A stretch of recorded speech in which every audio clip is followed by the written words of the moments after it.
ఈ యొక్క నూతనమైన ఒక క్షణములకు మమ్మల్ని కాపాడు జ్ఞానం కొరకు ఎవరికి లేని యొక్క శ్రద్ధ మాకు అనుగ్రహించిన వారికి వేలాది స్తోత్రం. ప్రభువా, మాకంటే గొప్పవారు, మాకంటే ఉన్నతమైన ఒక స్థాయిలో ఉండేవాళ్ళు ప్రభువా, ఈ యొక్క దినం ఈ యొక్క క్షణం చూడలేక నశించిపోతుండగా యోగ్యత లేని వాళ్ళము, మీకెంతో ఆయాసకరమైన క్రియలు చేసిన వారు ప్రభువా, అయినను మమ్మల్ని ఎంతగానో ప్రేమించి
ఈయన ఏం చేశారంట అక్కడ మనల్ని అకస్మాత్తుగా దేవుడు మనల్ని సృష్టించలేదండి.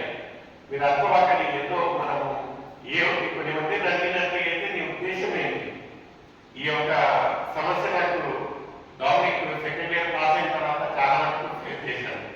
అతను అడిగాను నువ్వు ఏం చేయాలన్నాడు సెకండ్ ఇయర్ తర్వాత. వాళ్ళ ఫ్రెండ్స్ వచ్చి బీబీ అంటే బీబీ అని ఒక వారం రోజులు, ఇంకొకళ్ళు వచ్చి బీసీఏ అన్నారంటే బీసీఏ అని, ఇంకా వాళ్ళ మామూలు వచ్చి బీకామ్ అంటే బీకామ్ అంటే ఒక స్థిరమైన ఒక నిర్ణయం లేదు. అతనికి ముందు నేను ఏం చెయ్యాలి అనే ఒక తలపు ఆలోచన లేదే లేదు. అయితే దేవుని యొక్క ఆలోచన మనల్ని సృష్టించాలంటే పలాని ఒక వయసు వరకు దేవుడు యొక్క మనం చూసినట్లయితే యేసయ్య పుట్టంగానే దేవుడు యొక్క కుమారుడు దేవుడి కొరకే ఈ యొక్క లోకం కొరకే వచ్చారని యోహాను రాసిన సువార్త 3:16 చూస్తూ ఉంటున్నాం. కానీ ఆయన హఠాత్తుగా పుట్టంగానే యవనస్తుడు కాగానే పరిచయానికి వెళ్ళలేదండి. ఆయన ఎన్ని సంవత్సరాలు ఉన్నాడు? 30 సంవత్సరాలు ఆయన వేచి ఉన్నాడు. ఈ వాస్ ప్రిపేరింగ్ హిమ్సెల్ఫ్, సిద్ధపాటు ఉన్నాడు. ఆ గడియ వచ్చినప్పుడు ఆయన ఏం చేశాడంటే 3.5 సంవత్సరం ఆయన ఏం చేశాడంట పరిచయం చేసింది. మనకుండా దేవుడు అనుకోవచ్చు. నా ఒక ఫ్రెండ్ ఉన్నాడు, ఆయన ఒక పేరు నేను చెప్పదలుచుకోలేదు. ఆయన రిటైర్ అయిన తర్వాత మేమిద్దరం కలిసి, రిటైర్ అయిన వాళ్ళతో ఎక్కువగా నా ఒక సంభాషణ ఉంటుంది. ఆయన కలిసిన తర్వాత ఆయన ఏమన్నారంటే నిజంగా కుమార్ ఒక్కొక్కసారి నేను చూసినట్లుగా అయితే నా ఒక యవన ప్రయాణం, నా ఒక సమయాలంతా నేను ఎంత వృధా చేసిన అనిపిస్తుంది. నాకు అప్పుడులోనే దేవుడి యొక్క పిలుపు ఉంటే నేను ఈ పాటి రిటైర్మెంట్ అయ్యేలాగా ఎంత పరిచయం చేసేటోడి అంటే లేదన్నా కాదన్నా అట్లుండదు. దేవుడు నిర్ణయించిన ఒక కాలం. మనం ఈ రోజుకి రోజు పరిచయం చేయాలంటే చేత కాదండి. ఈ రోజుకి రోజు ప్రేయర్స్ స్టార్ట్ చేయాలంటే చేత కాదు. ఈ రోజుకి రోజు నేను ఒక పెద్ద సింగర్ కావాలా, ఒక మ్యూజిషియన్ కావాలా అంటే కాదు. దేవుడు నిర్ణయించిన ఒక కాలం వరకు మనం ఏం చేయాలి? We have to wait for beautiful things to happen. ఇక్కడ మనం లేఖనాలలో చూసినట్లయితే దేవుడు ఆ ఒక ఏదో తోట చేసిన తర్వాత అక్కడ ఆవాహను అక్కడ పెట్టినట్టు ఈ రోజు మనల్ని ఈ యొక్క సృష్టిలో మనల్ని సృష్టించుతున్నారంటే ఊరికే రావాలి పోవాలని కాదు. దేవుడు has a beautiful plan and purpose. నీ పట్ల నా పట్ల ఏదో ఒక రకమైన ఒక కార్యం చేయాలి, ఏదో ఒక ఉద్దేశంతో నిన్ను నన్ను సృష్టించుతున్నాడు. నా ఒక జీవితంలో ఏం చేయాలనుకుంటున్నాడో మీ యొక్క లైఫ్ లో చేయాలని ఏం లేదండి. దేవుడు యొక్క ప్రణాళిక, దేవుడు యొక్క ఆలోచన దేని ప్రకారంగా ఉంటుందో దాని ప్రకారంగానే మనల్ని వాడుతున్నాడు. అదే గిటార్ పడతా ఉన్నాడు, పైన బాగుంటాడంటే మనమందరం గిటార్ పెట్టలేదు. అదే వాక్యం అందరం వాక్యం పెట్టలేదు. మంచిగా పాట దేవుడు మనకు ఒక తలాపు ఇచ్చుకుంటున్నాడు. దేవుడికి హోంవర్క్. దేవుడు హోంవర్క్ అనేది చాలా చక్కటి మాట. దేవుడికి ఇచ్చిన హోంవర్క్ మనకు ఏం చేయాలో అది మాత్రమే చేసుకోవాలి. మిగతా చేయకపోతే ఏమవుతుందో ఇంకా దేవుడికి తెలుసు. ఇక్కడ మనం చూసినట్టుగైతే దేవుడి యొక్క ఉద్దేశం ఏముంటుందండి మన ఒక జీవితాలలో ఒక బిలీవర్గా అంటే ఏంటంటే ఒక విశ్వాసిగా దేవుడు నా పట్ల ఉద్దేశం ఏముంటుందండి మనం చూసినట్లయితే 1 దశలోని 4వ అధ్యాయము 3వ వచనం 4వ వచనం 5వ వచనం సరిదించండి. 1 Thessalonians 4th chapter 3rd, 4th and 5th verse. మీరు పరిశుద్ధులౌటే అనగా మీరు దూరంగా ఉండుటయే. దేనికి దూరం ఉండాలంటే జాగ్రత్తకు దూరం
ప్రతిసారి వస్తా ఉంటున్నాం, వెళ్తా ఉంటున్నాం.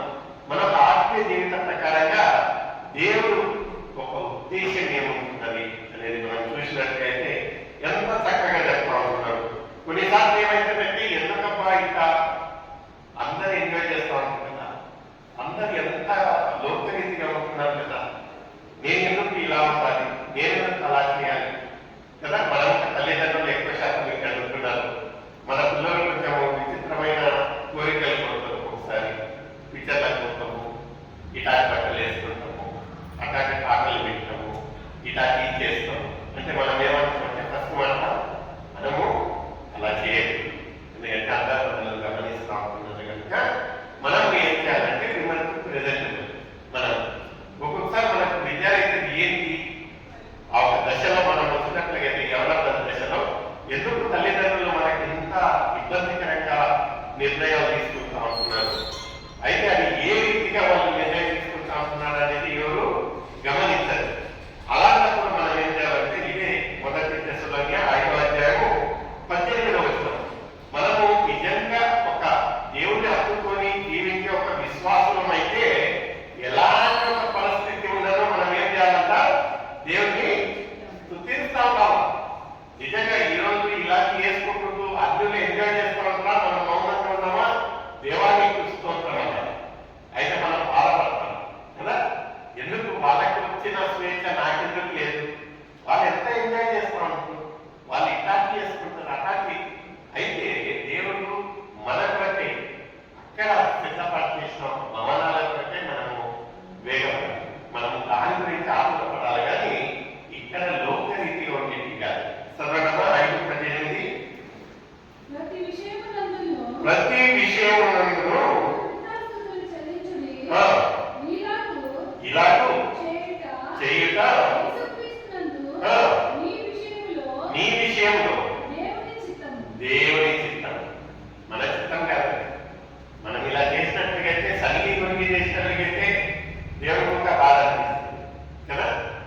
అయితే మనము గ్రహించాలి, ఒక విశ్వాసులుగా దేవుడి యొక్క ఉద్దేశం, దేవుడి యొక్క ప్రణాళిక మన పట్ల ఏముంటున్నది, నేను ఎలా ఉంటే దేవుడికి హితకరంగా ఉంటుంది, ఇష్టంగా ఉంటుందా, ఆయాసకరంగా ఉంటుందా అనేది మనల్ని మనం గ్రహించుకోవాలి.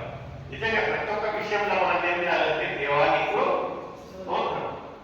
యోగ భక్తుని మనం చూసినట్లంటే ప్రతి ఒక్క విషయాలలో ఆయన ఏం చేశాడంట, దేవుని స్తుతించాడు, ఆయన ఎప్పుడు దూషించలేదు. ఆయన పొందిన వృద్ధుల ఒక ఆశీర్వాదాలు నిజంగా. ఎందుకంటే ఆయన ప్రతి విషయంలో ఏం చేశాడంట, ఏమన్నాడు, ఆయన ఇచ్చాడు, ఆయన ఇది అడిగేవాడిని నేను ఎవరయ్యా కదా. ఎందుకంటే ఆయనకు తెలుసు దేవుని చిత్త ప్రకారంగా ఆయన ఒక జీవితం జరుగుతుంది, ఎలా ఉంటున్నాడు కార్యం. నిజంగా ఇది దేవుని చిత్తమా కాదా అనేది మనం గ్రహిస్తా ఉంటున్నాం. గ్రహించక మనకే మనము ఏమన్నా పోరాటం స్టార్ట్ చేసినట్లయితే నిజంగా మనం ఎక్కడ వెళ్ళి నిలబడతామో మనకి తెలియదు. అదే మనం చూసినట్లయితే మనము ఇప్పటికీ ఇలా ఒక అలసటి వచ్చినప్పుడు మనం ఏం చేస్తామంటే భయపడిపోతాం కదా. భయం అనేది మనకు పుట్టుకొస్తుంది. ఎందుకంటే ఒక విశ్వాసం పుడితే ఎలాంటి ఒక రిపోర్ట్ ఉన్నాను, ఎలాంటి ఒక వ్యాధి ఉన్నాను, ఏం చేస్తారంటే దేవుని పైన ఒక విశ్వాసం వెళ్తారు. చాలా కష్టం అది మనకు. నేను ఒక చెప్తా ఉంటున్నానేమో కానీ ఆ ఒక పరిస్థితి వచ్చినప్పుడు నిజంగా ఒక కదిలింపు అనేది ఉంటుంది. అయితే మనం ఎన్నో సాక్ష్యాలు చూసుకుంటున్నాం. ఎంత భయంకరమైన ఒక పరిస్థితుల్లో వచ్చి, ఎంత భయంకరమైన ఒక వ్యాధుల రోగాల నుంచి దేవుడు స్వస్థత పట్టినట్టు ఇక్కడ మనం చూసినట్లయితే 2 తిమోతి 1వ అధ్యాయము 7వ వచనంలో మనం చూసినట్లయితే ఏమంటున్నారండి, 2 తిమోతి 1వ అధ్యాయము 7వ వచనం. దేవుడు మనకు శక్తియు ప్రేమను ఇంద్రియ నిగ్రహం గల ఆత్మనే ఇచ్చాడు. ఎలాంటి ఒక ఆత్మ ఇచ్చారంటే మనకు ఏంటండి, He has not given us the spirit of fear. మనం భయపడాల్సిన పనే లేదు. ఎందుకంటే దేవుడు ఇంకా పదే పదే ఏమన్నా ఉంటున్నారంటే భయపడకు, నేను నీకు తోడై ఉంటాను. ఎలాంటి ఒక పరిస్థితి ఉన్నాను అక్కడ కండిషన్ అనేది ఏం పెట్టలేదండి. కండిషన్ అనేది ఎక్కడైనా పెట్టారండి,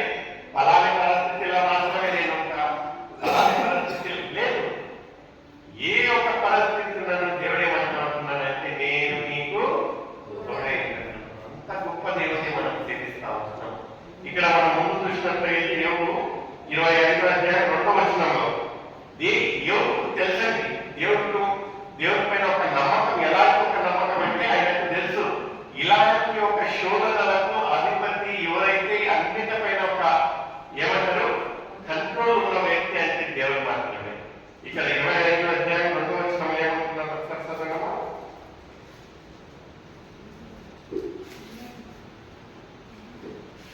ఏమంటున్నది?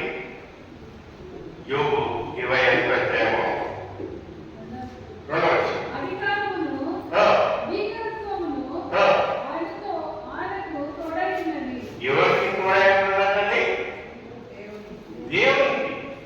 ఆయన నిర్ణయించిన కాలము, ఆయన నిర్ణయించిన సమయము, ఆయన నిర్ణయించిన విషయాలు జరుగుతాయి.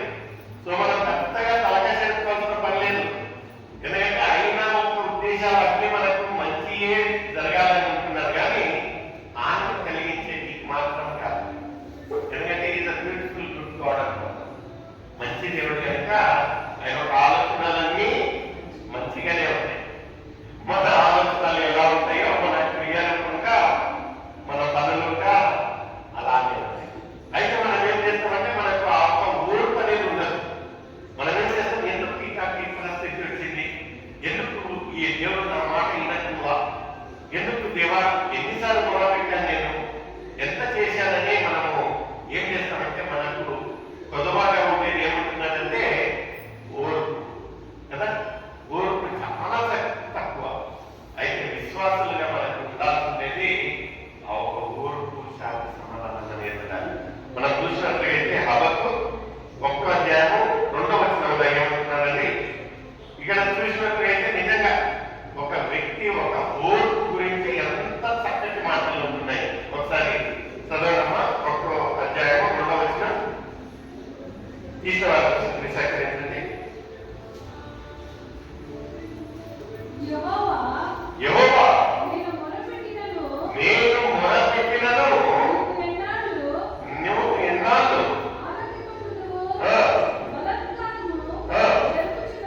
జరుగుతున్నదని నేను మొరపెట్టినను. ఏమి దేవా, నా పరిస్థితి ఇట్లుంది, నా స్థితిగతి ఇట్లుంది, ఎన్నిసార్లు, ఎన్ని రాత్రులు, ఎన్ని కన్నీళ్లు నేను మొరపెట్టినను. ఎందుకునైనా నా ప్రార్థనను ఆలకించటం, నా